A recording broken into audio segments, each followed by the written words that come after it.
বৰ্ণি যাত্ৰাপথৰ অভিজ্ঞতাৰ ডায়েৰীৰ অন্যটি খণ্ডলৈ আপোনাক জনাইছোঁ।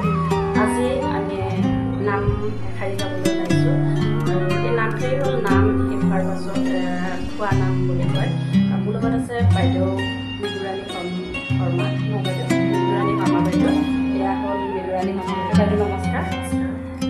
বাইদেউ বৰ ধুনীয়া নাম গায়। আজি আমি দুগৰাকী একেলগে মিলি এটি নাম গাবলৈ চেষ্টা কৰিছোঁ। বাইদেউ আপোনাৰ এটা ইউটিউব চেনেলো আছে ন? আপুনি কি কি নাম গায়? মই লক্ষী নাম, দিশানী নাম, দিহা নাম, কৃষ্ণৰ নাম, আই নাম।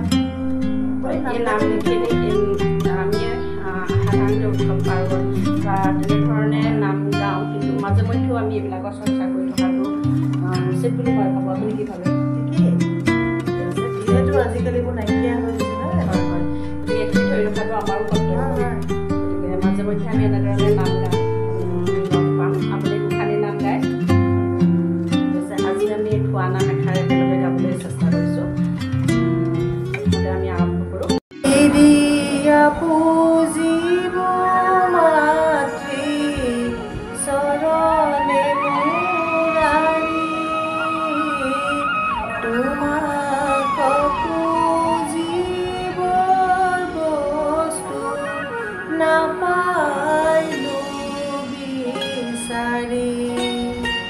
আমি আকিম জনমাতৃ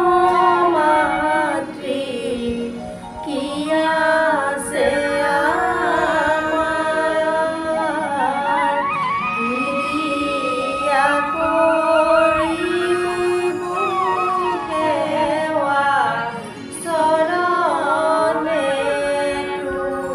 তোমাৰ, পুষ্প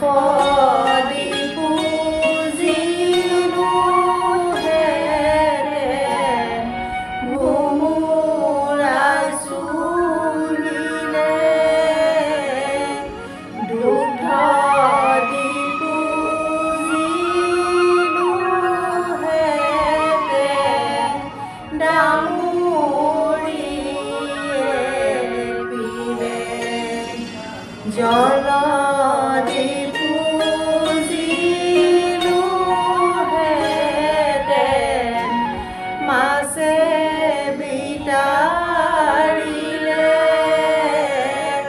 ধন দি পুজিলো হেতেন, আপোনাৰ আছে মন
ভগৱতী ডাকি